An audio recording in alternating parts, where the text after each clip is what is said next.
In 1963, I turned 6 years old. When I went to school on November 22nd, we had a president named John F. Kennedy. And when I came home that day, we didn't. I remember it happening, I remember how upset everybody was, but it didn't really impact my life as a 6-year-old. And as the 60s wore on, and tensions eased and fears subsided, these stars for our country changed into these stars. And the attention of Americans turned to men landing on the moon. By the early 1970s, the Vietnam War ended, and although some soldiers didn't come home, tensions eased further, and by 1980, Ronald Reagan became president. I was 23 in 1981, and I voted in the presidential election.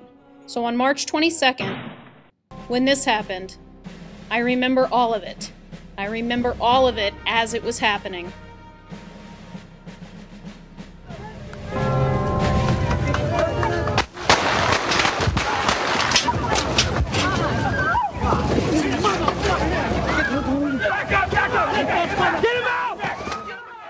It was a Monday afternoon and I was home from work watching TV with my husband.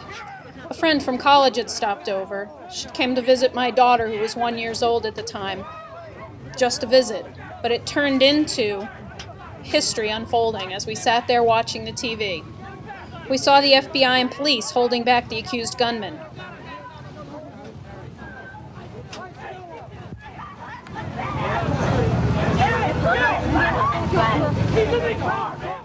We saw the injured lying on the sidewalk. It is a vivid memory for me. It is one that I know I'll never forget, not just the visual images, but the feelings. I was too young to remember Kennedy being shot, but here it was happening again, seemingly before my eyes. Give me a patrol car up here, officer! No! Get it up here! Get that fucker up! Get it! Get in the control! Call for an ambulance, quick! Somebody help this dog! God damn it! We gotta get a unit! Get us a marked unit! Get some marked unit so we can get out! Get a patrol car! Hey, Joe! Get it out there! Come on, guys! Give us some... And although this scene of horror turned into this scene of happier times, we now live with this.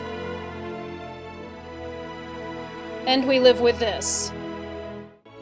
All so that we can still live with this image. And hopefully this image, as long as our country is around.